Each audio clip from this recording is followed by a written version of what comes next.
Hello guys, welcome to my YouTube channel the maths club. बेटा 21 फरवरी को जो 10th class का यूपी बोर्ड मैथ का जो पेपर है उसके जो मोस्ट इम्पोर्टेंट क्वेश्चन है जो 21 फरवरी के लिए मोस्ट इम्पोर्टेंट है, जो 100% मैं ये मानता हूँ कि आने ही वाले हैं, उनको मैं आपको कराने वाला हूँ और अच्छी तरीके से आप इनको करके जाइए। ठीक है, अगर आपको एग्ज़ाम में मतलब अच्छे से नंबर लाने हैं ना इस बार, तो क्योंकि 20 नंबर के बहुविकल्प पे निकल जाते हैं तो परसेंटेज इस बार ये सभी ये बोल रहे हैं कि डाउन रहने वाली है। तो मैं ये चाह रहा हूँ कि डाउन तो कभी रहती नहीं, अगर पढ़ने वाले बच्चे हैं तो कभी डाउन नहीं रहेगी। ठीक है, अगर आप मेहनत करके जाएंगे, अच्छे से पढ़ के जाएंगे तो परसेंटेज ये मानिए कि आपकी अच्छी ही आएगी, कोई मतलब ऐसे नहीं आता है कि कम नहीं आएगी, आप ये मान के चले। ठीक है, और समय ना थोड़ा वो कर लेते हुए क्वेश्चन की तरफ हम बढ़ लेते हैं। ठीक है, पहला ही क्वेश्चन हम ले लेते हैं। सबसे पहले मैं आपको ये बता दूं, जैसे UP board 2023 class 10th important question होने वाले हैं। 6 नंबर के क्वेश्चन इनमें से बहुत ज़्यादा आएगा और मैं फ़िलहाल जो कराऊंगा आपको √5 एक परिमेय संख्या है। ठीक है, वो 4 नंबर में आने की संभावनाएं ज़्यादा रहती है, क्योंकि इस बार 20 नंबर के बहुविकल्प पे निकल गए तो 4 नंबर में आने की संभावनाएं ज़्यादा रहेगी। ठीक है, तो क्वेश्चन क्या है हमारा, हम पहले क्वेश्चन की तरफ बढ़ देते हैं। √5 एक अपरिमेय संख्या है। ठीक है, इसको लेके चलते हैं हम। तो देखो, जैसे उसने क्वेश्चन में पूछा है कि √5 एक अपरिमेय संख्या है, भाई हम उनसे मान लेते हैं कि नहीं, हम नहीं मानते इस बात को। हम मान लेते हैं कि माना √5 एक परिमेय संख्या मान लेते हैं, एक परिमेय संख्या। ये 100% आता है भैया, हर साल इम्पोर्टेंट होता है। माना √5 एक परिमेय संख्या है, क्या है, परिमेय संख्या है। ठीक है, आप ये जानते होंगे कि परिमेय संख्या होती क्या है। ठीक है, परिमेय संख्या होती क्या है, यानी कि इसका मतलब यह है कि √5 को जो है ना वो P/Q के रूप में हम लिख सकते हैं। किसमें, P/Q के रूप में हम इसको लिख सकते हैं बेटा। लेकिन सिचुएशन एक है, Q नॉट इक्वल टू कितना, नॉट इक्वल टू किसके होना चाहिए, 0 के। यानी कि जो आपका हर होता है वो 0 नहीं होना चाहिए, क्योंकि अगर वो 0 हो जाएगा तो ये सारा हमारा 0 हो जाएगा। तो आप बस इतना ध्यान में रखेंगे कि जो P/Q के पदों में यानी कि बटे में लिखी जा सकती है संख्या, अपॉन में लिखी जा सकती है, वो हमारी परिमेय संख्या होती है। ठीक है, तो हम जैसे हमने ये मान ला तो हम ये कर लेंगे, इसका मतलब क्या हुआ कि माना P व Q का कोई अन्य यानी कि एक से अलग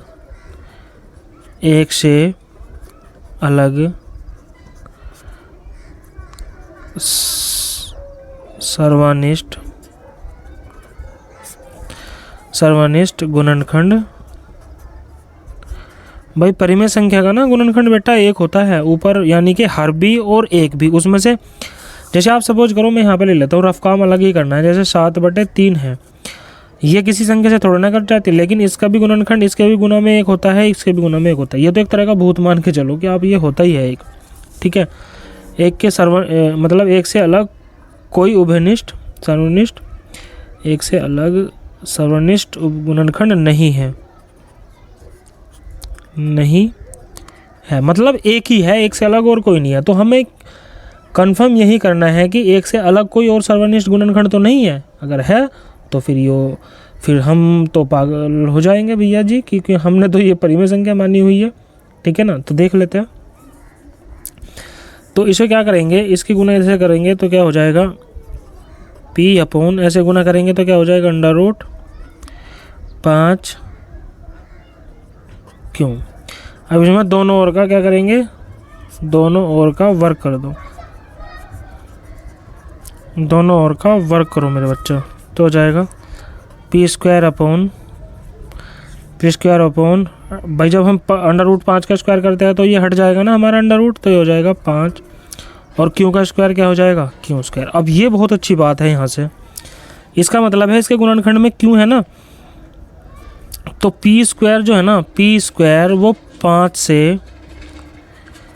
से क्या है, विभाज्य है। भाई आराम से हो जाएगा, क्योंकि ये गुना में है ना, जैसे हम बटे में ले आएंगे तो P² 5 से क्या होगा, विभाज्य होगा। क्या होगा, विभाज्य होगा। अब जब स्क्वायर वाला विभाज्य है तो इसका मतलब है पी भी विभाज्य होगा, पी भी 5 से विभाजित हो जाएगा। कहने का मतलब है कि पूरा पूरा कट जाएगा, यानी कि इससे भाग होगा। ये बात समझ में आई या नहीं आई आपको? ठीक है, मोस्ट इम्पोर्टेंट सवाल मैं करा रहा हूँ, इसको ध्यान से आप करेंगे और एग्जाम में इसे करके आना है। ठीक है, तो इसका मतलब क्या हुआ, 5 से विभाज्य अगर P क्या है, P भी संख्या 5 से अगर विभाजित है, अगर ये 5 से कट जाएगा मेरा बच्चा, विभाजित है, तो अगर ये 5 से कट जाएगा तो कहीं ना कहीं किसके गुना में, 5 के गुना में कोई अदर संख्या तो होगी ना भाई। आप जब ये 5 जो है ना, इसे P को काट रहा है, P को काट रहा है तो P तो बड़ा हो गया ना, ये 5 छोटा हो गया, तो इसके गुणनखंड में आप कुछ गुना में कुछ भी हो सकती है। चलो हम मान लेते हैं भैया गुना में हमारी संख्या क्या है, P बराबर कितना है हमारी गुना में, हमने मान लिया R है। ठीक है, अब इसमें भी क्या करेंगे, हमने गुना में कुछ संख्या तो होती है, इसमें भी दोनों ओर का वर्ग करो, दोनों ओर का वर्ग कर दो मेरा बेटा। वर्ग करने पर दोनों ओर का वर्ग कर दिया तो ये हो जाएगा P स्क्वायर बराबर 5 पंजे 25। इस बार स्क्वायर नहीं, अंडर रूट नहीं है, स्क्वायर होएगा तो 25 हो जाएगा और ये हो जाएगा R स्क्वायर। तो इसका मतलब होता है P स्क्वायर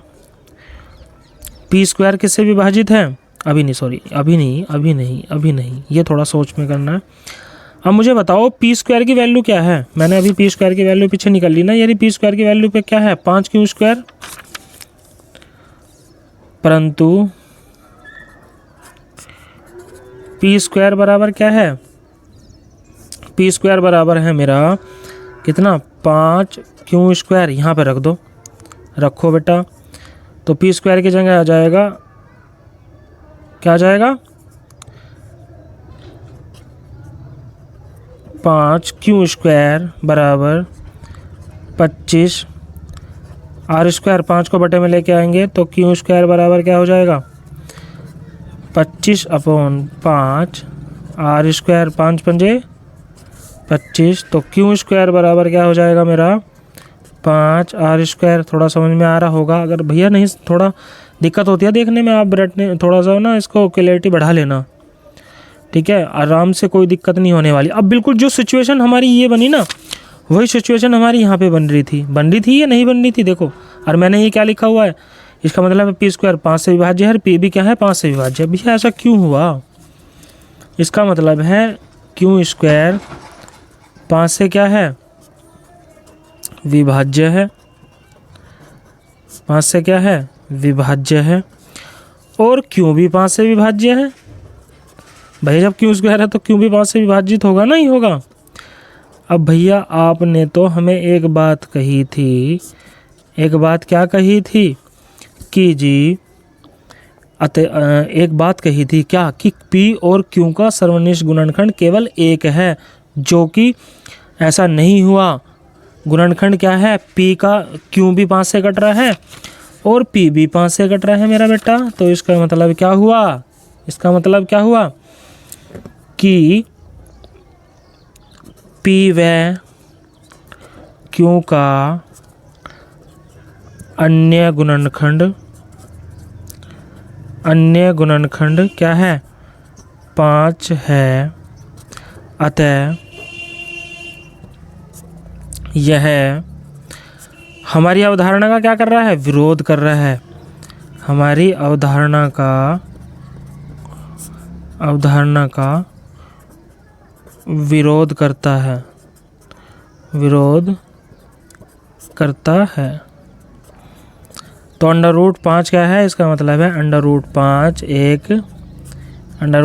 एक क्या है, अपरिमेय संख्या है। अपरिमेय संख्या है मेरे बेटा। अंडर रूट 5 एक अपरिमेय संख्या है। भैया हमने माना था कि नहीं, हम इसको मान लेते हैं, मैंने कहा था कि हम इसको भैया परिमेय मान लेते हैं, तो हमें उसे गलत साबित करना था, लेकिन हम ऐसा नहीं कर पाए। अब परिमेय का मतलब होता है कि गुणनखंड एक ही होना चाहिए, लेकिन 5 आ गया ना P और Q का, तो इसका मतलब है हम क्या है, रोंग साबित हुए। इसका मतलब है हम उनसे हार गए, हमने बोल दिया कि √5 एक है परिमेय संख्या, ये भैया हम असमर्थ हैं। ठीक है, हम क्या है, असमर्थ है इस चीज़ को सिद्ध करने में। ठीक है, नेक्स्ट सवाल की तरफ चलते हैं। आई होप कि ये सवाल क्लियर हुआ होगा। नेक्स्ट सवाल की तरफ चलते हैं।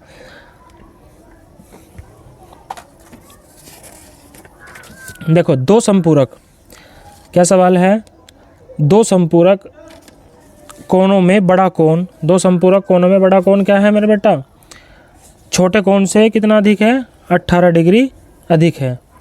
क्या है, 18 डिग्री अधिक है। तो उन्हें ज्ञात करना है कोण को। अब मैं इसे क्या कर लेता हूँ, इस तरह से कर लो। ठीक है, कैसे करेंगे, बहुत ध्यान से इसे सवाल को देखेंगे, बहुत इंपॉर्टेंट सवाल है ये भी। क्या करेंगे, मैं सबसे पहले मान लेता हूँ, माना पहला कोण इजिकल टू x, और दूसरा कोण क्या मान लो मेरे बेटा, दूसरा कोण, बड़ा कोण कितना है छोटे कोण से, ये छोटा मान लिया मैंने, बड़ा कोण क्या है 18 अधिक है ना, तो इसे मान लेंगे x + 18 डिग्री। अब प्रश्नानुसार मैं बात करूँ तो x + 18 संपूरक, ये वाली बात समझने वाली है कि संपूरक होता क्या है। संपूरक क्या होता है, जिन दो कोणों का योगफल 180 होता है वो मेरा क्या होता है, संपूरक होता है। समझ में आई बात, जिन दो कोणों का योग 180 होता है वो मेरा संपूरक होता है। तो यानी कि 180 डिग्री, 80 माइनस प्लस का है उधर जाएगा, माइनस का हो जाएगा, x और x कितना हो गया, 2x = कितना, 180 माइनस के 18। तो 180 में से 18 जाएगा, कितना बचेगा, 10 में से 8 गए 2, यहाँ बचे कितना 7, 7 में से गए 6, 1, 2 गुना में है, इसे बटे में ले आओ।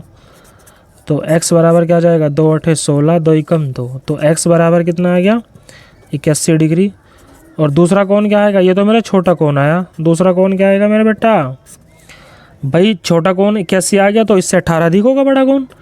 तो मैं रख देता हूँ इसमें कितना, 81 + 18, 81 + 18 कितना हो जाएगा, ये हो जाएगा 99 डिग्री। तो एक कोण मेरा कितना आ गया, 99 आ गया, दूसरा कोण मेरा 81 आ गया। आई होप कि ये सवाल आपको बेहतरीन तरीके से समझ में आया होगा, बेहतरीन तरीके से समझ में आ गया होगा। ठीक है, नेक्स्ट तरफ चलते हैं। अब देखो, रैखिक समीकरण हम करने वाले हैं। रैखिक समीकरण, अगर आप 10वीं के एग्ज़ाम 21 फरवरी को देने जा रहे हो तो ये आपको आना चाहिए। क्या आना चाहिए, रैखिक समीकरण को हल करने की विधि। रैखिक समीकरण इस तरह की होती है, ax + by + c = 0। रैखिक समीकरण हमारी इस तरह की बनती है, और रैखिक समीकरण आपको हल करनी आनी चाहिए।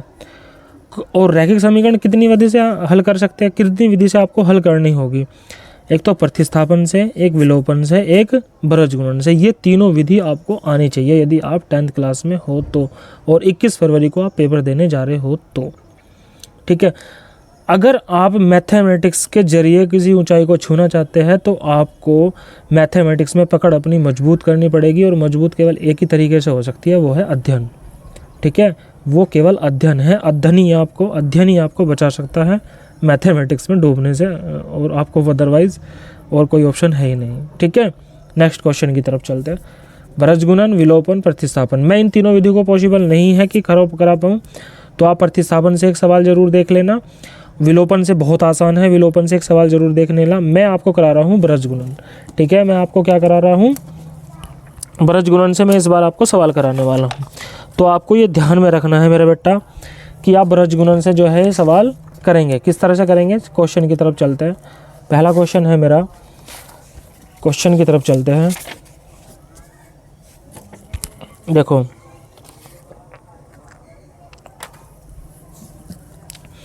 तीन एक्स प्लस 5y माइनस के 74 बराबर 0 व 2x प्लस 3y माइनस के 46 बराबर 0 को बृहज्गुणन विधि से हल करना। मैं सीधे से एकदम बृहज्गुणन विधि ये करा रहा हूँ कि मैं केवल एक ही विधि आपको करा लेता हूँ, बृहज्गुणन विधि। अगर बृहज्गुणन विधि आप पे आती है, ठीक है, बृहज्गुणन विधि आप पे आती है तो फिर कोई समस्या आपको होने वाली है नहीं। ठीक है, ब्रजगुणन विधि और एग्ज़ाम में वो कहेगा, हालांकि ब्रजगुणन में ये कह रहा हूँ कि इतनी इंपॉर्टेंट नहीं है, लेकिन एग्जाम में यदि उसने कहा है कि इसे ब्रजगुणन विधि से करिए तो आपको केवल ब्रजगुणन विधि से करना है। ठीक है, आपको कौन सी विधि से करना है? ब्रजगुणन से करना है। अगर आपको कहे वो प्रतिस्थापन से करना है तो आपको प्रतिस्थापन से करना पड़ेगा। ठीक है, अगर आपको कहे वो विलोपन से तो क्वेश्चन आपको विलोपन से करना पड़ेगा, और कोई ऑप्शन है ही नहीं। तो हम सवाल की तरफ बढ़ते हैं, किसके? इसको हम कराते हैं किस विधि से? ब्रजगुणन विधि से कराते हैं। ठीक है, सबसे पहले हम समीकरण लिख लेते हैं। सबसे पहले हम क्या लिख लेते हैं? समीकरण लिख लेते हैं। समीकरण हमारी है क्या? समीकरण हमारी है क्या मेरे बेटा? 3x + 5y - के 74 = 0। इसकी तुलना करेंगे किससे? a1x + b1y + c = 0 से तुलना कर दो, से तुलना। तो a1 बराबर क्या आ जाएगा? 3 आ जाएगा, और b1 बराबर कितना आएगा? 5 आएगा, और c1 बराबर कितना आएगा? - के 74 आएगा। इसी प्रकार सेकंड समीकरण। दूसरी समीकरण कितनी है मेरी? ये है मेरी 2x + 3y - के 46। 2x - के 3y - के 46। ये इम्पोर्टेंट सवाल है। तो इसको किस तरह से करेंगे? ध्यान से देखो, बराबर 0। तो इसकी कंपेयर किससे करेंगे हम? a2x + b2y + c = 0 से तुलना करने पर तो a2 बराबर कितना आया मेरा? 2 आया, और b2 बराबर मेरा कितना आया? 3 आया, और c2 बराबर मेरा कितना आ गया? - के 46 आ गया। के 46 आ गया। ठीक है, प्रतिस्थापन विधि तो बहुत आसान है और विलोपन भी बहुत आसान है, लेकिन हम करते किसको है? हम करते हैं ब्रजगुणन को। ब्रजगुणन को देखो, ब्रजगुणन के लिए आपको एक फॉर्मूला याद रखना है। फॉर्मूला होता कौन सा है वो हम ध्यान में रखेंगे। मैं रखूँगा यहाँ पे, क्या रखूँ? मैं यहाँ पे रखूँ x, चलो यहाँ पे रख दूँ y, और यहाँ पे रख दूँ 1। यहाँ पे रख दूँ 1। बहुत ध्यान से इस चीज़ को देखिए। आपको यहाँ पे क्या करना है? आपको b1 रखना है और यहाँ से b2 रखना है, यानी कि बीच की संख्या जो होती है ना, a b c, क्या जी? a b c, आपको b से स्टार्ट करना है। b1 b2 c1 c2 a1 a2, और a1 a2 हो गया। अब आपको क्या रखना है? अब आपको रखना है b1 और b2। जहाँ से आपने स्टार्ट किया था अंत में आपको उसको ही छोड़ना है।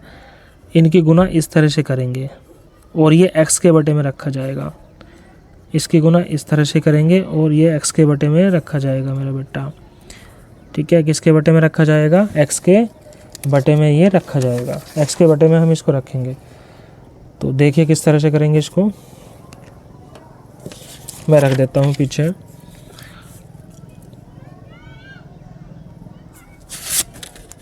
b1 की वैल्यू कितनी है मेरी?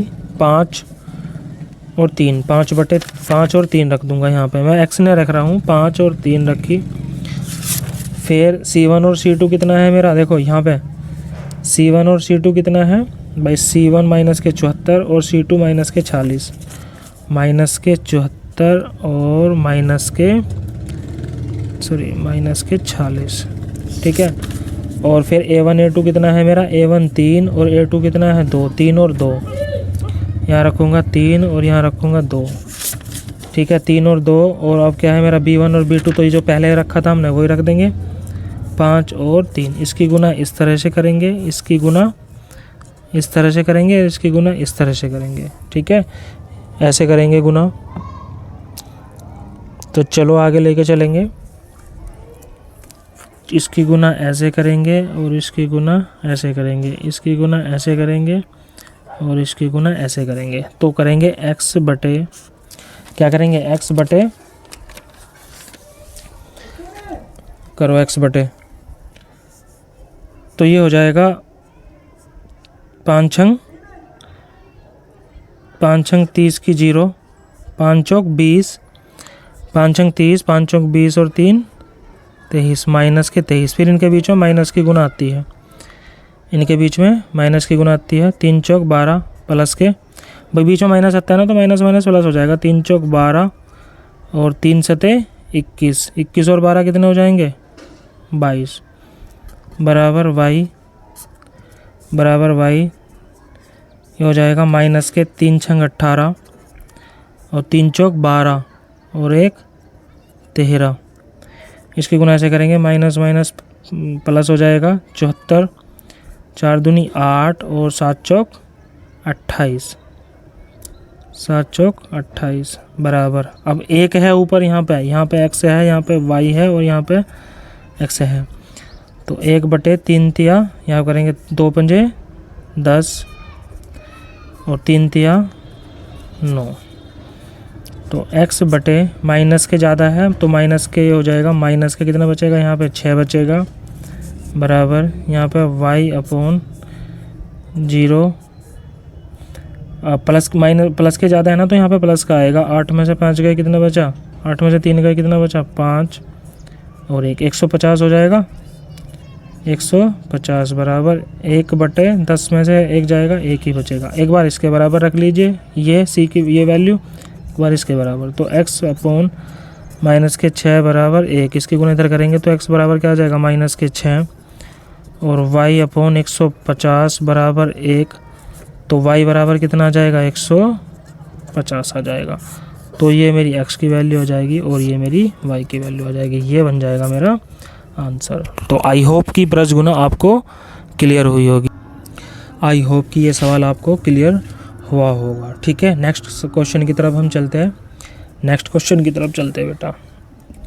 नेक्स्ट क्वेश्चन देखो, ये भी बहुत इंपॉर्टेंट क्वेश्चन होने वाला है, बहुत ही इंपॉर्टेंट क्वेश्चन हमारा होने वाला है। ठीक है, क्या है क्वेश्चन,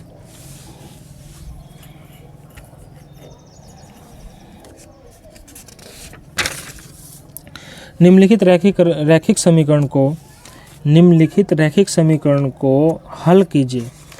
रैखिक समीकरण को क्या करना है, आपको हल करना है और समानित करके हल करना है।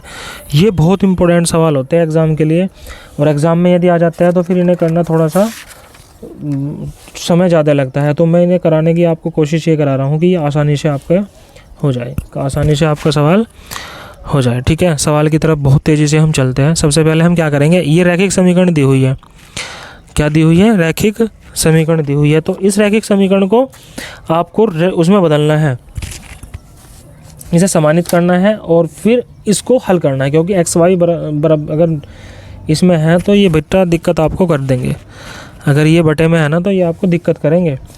तो हम सवाल की तरफ चलते हैं बहुत तेज़ी से। क्या दिया हुआ है देखो, क्या है, ऊपर क्या कर लूँ मैं, ये नीचे है ना, एक ऊपर है ना, इनके गुना में तो एक होता ही है, आप सब परिचित है कि इनके गुना में क्या होता है, इनके गुना में एक होता है। तो मैं क्या करूँगा, माना थोड़ा बड़ा सवाल है लेकिन कोई बात नहीं, हम इसको करेंगे अंत तक लेके जाएंगे, बराबर a मान लो और 1/, इसको b मान लो क्योंकि प्लस वाला बाद में है ना तो थोड़ा अच्छा रहता है, और x - y बराबर क्या है, b है, x - y बराबर क्या है, b है। तो अब इसको हम हल करेंगे, तो हल किस तरह से करेंगे, देखो हल किस तरह से करेंगे, रख दो यहाँ पे, इस पूरे की जगह क्या हो जाएगा 15, 1/x - y की जगह क्या रखा, अच्छा ये b मानना ना, यहाँ पे a मानना, मैंने ये गलती कर दी। तो क्या हो जाएगा मेरा 1/x, ये हो जाएगा 15a प्लस 22b बराबर 5, इक्वेशन नंबर 1। अब इसको मानो 40a प्लस 55b बराबर कितना हो गया 13, समीकरण नंबर 2 हो गया। अब ये दो समीकरण हो गए। अब इन दोनों समीकरण को समानित करके ए और बी की हम वैल्यू निकाल लेते हैं। समानित करके क्या निकाल लेते हैं, ए और बी की मैं वैल्यू निकाल लेता हूँ। ठीक है, तो इसे करेंगे बहुत तेज़ी से। एक बार देखो क्या हो जाएगा, संतुलित करेंगे। सबसे पहले तो इन्हें संतुलित करो। संतुलित करेंगे कैसे, अब इसका और इसका ले से लो, या इसका ले लो, इसमें करूँ, इसमें गुना कितने से कर दूँ, इसमें गुना करूँ 5 से, 22 पंजे 110, और इसमें गुना कर दूँ कितने से, 2 से। भाई 22 पंजे 110 और 55 दूनी 110। मुझे ये क्या करने हैं, ये दोनों इक्वल करने हैं। दोनों क्या करने हैं, इक्वल करने हैं। तो इन्हें इसे इक्वल कर लो। 15 पंजे 75 ए, 22 पंजे 110 बी, प्लस 5 पंजे बराबर 5 पंजे 25। इसमें करो 4 दूनी 8 80 ए, प्लस 55 दूनी 110 बी, बराबर 13 दूनी 26। इसे क्या करूँ, घटाने पर कर लूँ। और एक चीज़ ध्यान में रखना, घटाने पर हमेशा ना चिन्ह बदल जाते हैं। जो प्लस का है वो माइनस, जो प्लस का है वो माइनस, जो प्लस का है वो माइनस हो जाएगा।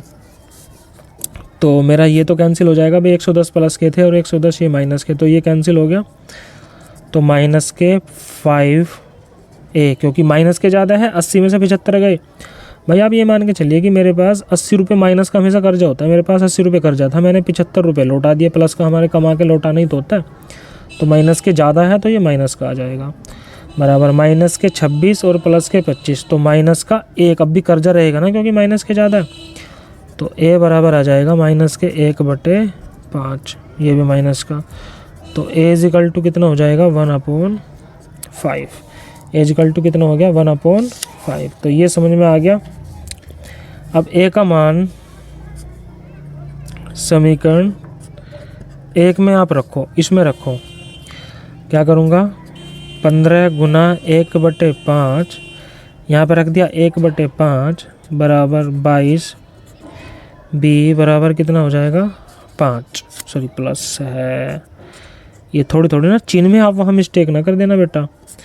अगर मिस्टेक वहाँ पे हो जाती है तो फिर समस्या होने वाली है आपको। 3 प्लस का उधर जाके क्या हो गया, माइनस का। तो 22 बी बराबर 5 माइनस के 2। तो बी बराबर हो गया, सॉरी ये 3 है, ये 3 है ना इधर, ये आगे इधर क्या हो गया माइनस का। तो 5 में से 3 गए, कितने बचा, 2/22। 2 कम 2, 2 कम 2 और 2 कम 2, 2 कम 2। तो ये बी की वैल्यू क्या आ गई, बी की वैल्यू आ गई 1/11। ये ए की बी की वैल्यू होगी और ये ए की वैल्यू होगी। लेकिन हमें ए और बी की वैल्यू तो चाहिए नहीं, ये मानी हुई संख्या है। मानी हुई संख्या का तो कभी मान हम निकालते नहीं मेरे बच्चा। मानी हुई संख्या का कभी मान नहीं निकला करता, वो तो काल्पनिक होती है जो आपने मानी हुई है। क्या होती है, काल्पनिक संख्या है। हमें निकालनी है अपनी संख्या है। क्यों है हमारी संख्या है, क्वेश्चन में एक्स वाई, तो हमें एक्स वाई की वैल्यू फाइंड करनी होती है। तो मैं एक्स वाई की वैल्यू फाइंड करूँगा। अब देखो जो मैंने मानना था ना ए बराबर 1/5, तो मैं वही रखूँगा। ए बराबर कितना है, 1/x + y, बराबर क्या माना हुआ है मैंने, देखो x + y बराबर क्या माना हुआ है, b। ये b माना हुआ है और ये a माना हुआ है। तो x + y बराबर क्या है मेरा, b। तो कर लूँ 1/x + y बराबर b की वैल्यू क्या है, और 1/11। भाई ये तो 1/11 है, यह है 1/11। क्रॉस गुना करेंगे तो 11 ही कम 11, ऐसे क्रॉस गुना कर देंगे, बराबर x + y। इक्वेशन नंबर बनी हमारी कितनी, 3 बन गई। और 1/x - y बराबर क्या माना हुआ है, a। भाई यही तो मान रखा है हमने, पीछे माना तो है, आपको अभी बताया तो है मैंने कि 1/x - y बराबर a है। तो ये हो जाएगा हमारा। a की वैल्यू क्या है मेरी, 1/5 हमने फाइंड की थी। कितनी की थी, 1/5 हमने ये वैल्यू फाइंड की थी। क्रॉस गुना करेंगे तो आएगा 5 बराबर x - y। इक्वेशन नंबर बनी 4। अब 3 व 4 को हल कर लो। समीकरण 3rd व 4th से, 3rd व 4th से क्या करूँगा, x + y बराबर 11 और x माइनस वाई बराबर कितना 5। ये हो जाएगा, जोड़ने पर करो, जोड़ने पर इससे कट गया, x और x कितना हो गया 2x, 11 और 5 16, तो जुड़ जाएगा। इसे बटे में लेके जाएंगे। जोड़ने पे चिन्ह नहीं बदलते बच्चा, कभी आप जोड़ने पे चिन्ह बदल दो, 2 8, तो x बराबर क्या आ गया मेरा 8 आ गया ना x बराबर 8। अब x का मान समीकरण आप 3 में पुट करो, समीकरण 3 में पुट करो, तो ये रही मेरी क्या है 11 बराबर x प्लस वाई। तो ये करेंगे 11 बराबर x की वैल्यू क्या है 8 प्लस वाई। इस 8 को उठा कर लेके आओ, 11 माइनस 8 बराबर y, तो y बराबर कितना हो जाएगा मेरा 11 में से 8 गया कितना बचा 5। तो बेटा यही तो हमें वैल्यू बतानी थी, x बराबर कितना आया मेरा 8 आया और y बराबर कितना आया मेरा 5 आया। तो ये दोनों हमारे क्या आ जाएंगे आंसर। कितना अच्छा सवाल, बहुत ही बेहतरीन सवाल ये आपके लिए होने वाला है। एग्ज़ाम में आएगा 6 नंबर से कम में नहीं आएगा ये। अगर एग्ज़ाम में ये क्वेश्चन आएगा ना तो आप बिलीव करिए मेरा, ये 6 नंबर से कम का आपको आने वाला नहीं है। 6 से ज़्यादा ही नंबर, मतलब 4 का नहीं आएगा, 6 में ही आएगा। ठीक है, चलो नेक्स्ट क्वेश्चन की तरफ चलते हैं। नेक्स्ट क्वेश्चन क्या है मेरा, आज हम देखो अब गुणनखंड ये है हमारा द्विघात समीकरण को हल करने के लिए कितने प्रकार होते हैं, और ये भी आपको सीख लेना चाहिए। एक एक सवाल इनका जरूर आप निकाल के चाहिए एग्जाम में, यदि आप जा रहे हैं ना तो एक एक सवाल इनका निकाल के आप जरूर जाए। कैसे, गुणनखंड विधि द्वारा, पूर्ण वर्ग विधि द्वारा और द्विघात सूत्र या श्रीधराचार्य विधि द्वारा। ये तीनों विधि द्विघात को हल करने की। मैंने अभी आपको बताया रैखिक समीकरण को 3 विधि है हल करने की, 3 विधियां हैं, और द्विघात को भी हल करने की 3 विधियां होती है। कौन कौन सी, गुणनखंड विधि, पूर्ण वर्ग विधि, द्विघातीय विधि, जिसे श्रीधराचार्य श्रीधराचार्य सूत्र भी बोलते हैं, श्रीधराचार्य सूत्र भी बोलते हैं। ठीक है, क्वेश्चन की तरफ हम चलेंगे। एक मैं गुणनखंड विधि से आपको अच्छे से सवाल करा दूं। क्या है सवाल, देखो यार, गुणनखंड विधि द्वारा मूल ज्ञात करना है। बहुत ही इंपॉर्टेंट सवाल है और बहुत ही आसान सवाल है। कैसे करेंगे गुणनखंड विधि से, 100x² माइनस के 20x प्लस का 1 इजिकल टू 0। हल की तरफ हम इसके बढ़ते हैं। इसकी गुना है करो, 100 ही कम 100 के हमें ऐसे फैक्टर करने हैं, 100 के हमें ऐसे फैक्टर करने हैं जिसको हम जोड़े। 100 के हम फैक्टर करने वाले हैं, जिसको हम जोड़े तो कितना है 20 आए, बराबर 20 आए, क्योंकि ये 20 है, यहाँ प्लस का चिन्ह है तो जोड़े तो 20 आए, और गुना करो तो कितना आए 100 आ जाए मेरा बेटा। तो 10 धाम, देखो 10 और 10 होते हैं ना बेटा, 10 और 10 20 होते हैं, 10 धाम 100 होते हैं, यानी कि गुना इसकी अचर पद की गुना यहाँ करिए अचर पद में, 100 हो गया। 100 कैसे फैक्टर करने हैं, जोड़ू तो मेरा 20 आ जाए। 2 ऐसी चीज़ें हमें ढूंढनी है, 2 ऐसे डिजिट हमें ढूंढनी है, तो जोड़ू जो मेरा 20 आ जाए और गुना करूँ तो मेरा 100 आ जाए। तो 10 और 10 है, तो हो जाएगा 100x² माइनस के 10x और माइनस के 10x। माइनस माइनस दोनों को जोड़ रहा हूँ तो माइनस 20 हो रहा है, तो गुना कर रहा हूँ तो इसका ये हो रहा है। एक जोड़ा ये बना, एक जोड़ा ये बना, यहाँ से और यहाँ से 10 कॉमन ले लो तो हो जाए 10x माइनस 10x यहाँ से बाहर चला गया, सॉरी 10 यहाँ से बाहर चला गया, और x भी है, x भी ले लो बाहर, x भी है ना यहाँ से तो 10x बाहर चला गया, तो ये पूरा का पूरा बाहर गया, तो यहाँ 1 बचा। यहाँ से और यहाँ से क्या कॉमन है, माइनस के 1 कॉमन है, क्योंकि कुछ भी कॉमन नहीं है तो 1 कॉमन है। तो यहाँ से बचेगा 10x और माइनस का 1 बराबर 0। पुनः यहाँ से कॉमन उठाओ, क्या 10x माइनस के 1 और 10x माइनस के 1, ये आ जाएगा, क्योंकि यहाँ से कॉमन उठा लिया तो ये बाहर चला गया, तो यहाँ बचा 10x और ये माइनस के 1। एक बार इसके बराबर 0 रखो, एक बार इसके। इफ़ 10x माइनस के 1 इजिकल टू 0, तो क्या हो जाएगा, इसका होल वर्क भी कर सकते हैं, कोई दिक्कत नहीं है। एक को उठा कर लेकर जाएंगे तो x बराबर आ जाएगा 1/10, 1/10। तो ये मेरा आंसर बन जाएगा। इसको आप रखेंगे तो भी 1/10 ही आना है, तो ये हमारा क्या बन जाएगा, आंसर बन जाएगा। तो आई होप कि ये गुणनखंड विधि आपके दिमाग में घुस गई होगी, आपके दिमाग में ये अच्छी तरह से घुस गई होगी। पूर्ण वर्ग विधि तो मुश्किल है कि पूर्ण वर्ग विधि आए, तो थोड़ा मुश्किल है, आती तो है लेकिन इतना इम्पोर्टेंट नहीं है। मैं 2023 की बात कर रहा हूँ। लेकिन श्रीधराचार्य से एक क्वेश्चन आ जाता है जो फैक्टर नहीं मिलते, क्योंकि सब मर्जों की एक ही दवा होती है श्रीधराचार्य। अगर गुणनखंड विधि से आप जैसे हमें फैक्टर मिले ना यहाँ पे, अगर वो फैक्टर गुणनखंड विधि से नहीं मिल पा रहे हैं तो आप कुछ ना करें, आप श्रीधराचार्य लगा दें। और श्रीधराचार्य में फॉर्मूला आपको बता देता हूँ, x बराबर माइनस के b plus minus under root b square minus 4ac upon 2a। ये मेरा श्रीधराचार्य फॉर्मूला होता है। ठीक है, ये मेरा क्या होता है, श्रीधराचार्य जी फॉर्मूला होता है। ठीक है, नेक्स्ट क्वेश्चन की तरफ चलते हैं। नेक्स्ट क्वेश्चन क्या है मेरा, ये देखिए, निम्न समीकरण के मूल ज्ञात कीजिए। निम्न समीकरण के मूल ज्ञात कीजिए। किस तरह करेंगे इसको,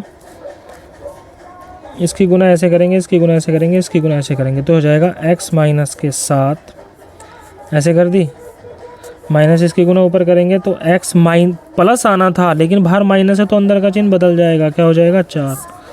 नीचे के नीचे गुना करेंगे x प्लस 4 और x माइनस 7 बराबर 11/30, 11/30 हो जाएगा।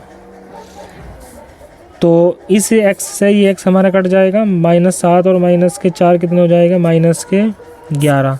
इन दोनों के आपस में गुना करो, x की गुना यहाँ करूँगा, फिर x की गुना साथ में करूँगा, तो ये हो जाएगा x स्क्वायर माइनस के 7x, यहाँ पर करेंगे प्लस के 4x और 7 चौक 28 माइनस के 28 बराबर क्या हो जाएगा बेटा, 11/30। 11 से 11 कट जाएगा, 11 ही कम 11, तो माइनस का 1 बचा। क्रॉस गुना करेंगे, इसकी गुना ऐसे करेंगे तो कितना होएगा, माइनस के 30 बराबर एक्स स्क्वायर, माइनस के 7x में से 4x जाएगा, कितना बचेगा, माइनस के 3x माइनस के 28। ये माइनस का उठा कर उधर लेके जाएंगे तो क्या हो जाएगा, प्लस का, तो हो जाएगा एक्स स्क्वायर माइनस के 3x माइनस के 28 और प्लस के 30, तो हो जाएगा एक्स स्क्वायर माइनस के 3x और प्लस के कितना हो जाएगा, 2 भाई 30 माइनस के 2 28 कितना हो जाएगा, 2 बराबर 0।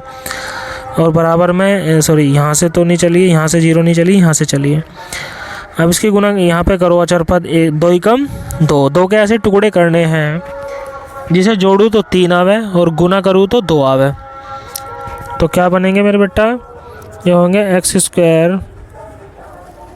स्क्वायर माइनस के 2 ही कम 2 यानी कि 2x माइनस का 1x, एक को तो लिखते नहीं है, तो माइनस के 2x और माइनस का x जोड़ के कितने हो जाएगा, 3 और 2 ही कम 2 प्लस 2 बराबर 0। तो ये हो जाएगा मेरा एक्स स्क्वायर, चलो यहाँ से कॉमन ले लेते हैं, एक जोड़ा ये बना और एक ये जोड़ा बना, तो x बराबर x माइनस के 2, भाई यहाँ से x कॉमन ले लिया तो x माइनस के 2 बचा, यहाँ से माइनस का 1 कॉमन लिया, x माइनस के 2 बचा। पुनः यहाँ से कॉमन उठाओ, पुनः कॉमन उठाएंगे तो क्या आ जाएगा, x माइनस के 2 आ जाएगा। यहाँ से क्या बचा, x बचा, यहाँ से माइनस का 1 बचा, तो ये बचेगा x माइनस का 1 बराबर 0। एक बार इसके बराबर 0 रखो, एक बार इसके। इफ़ x माइनस 2 बराबर 0 तो x बराबर क्या आएगा, 2। और यदि x माइनस y बराबर 0 तो x बराबर क्या आ जाएगा, 1। तो ये दोनों हमारे क्या हो जाएंगे, आंसर। ठीक है बेटा, ये क्लियर होगी क्या, चीज़ें क्लियर हुई क्या, आई होप कि चीज़ें क्लियर होगी। तो भैया ज़्यादा बड़ी वीडियो हो रही है, नेक्स्ट पार्ट में इसका लेके आने वाला हूँ जल्दी से, कल ही शायद मैं इसको डाल दूँगा नेक्स्ट पार्ट को भी। तो परसों एग्ज़ाम है आपका, 21 फरवरी को आपका एग्ज़ाम है, तो बहुत ध्यान से आप क्वेश्चनों को करेंगे। ठीक है, नाइट में एक बार वीडियो ज़रूर देख के जाना बेटा जी।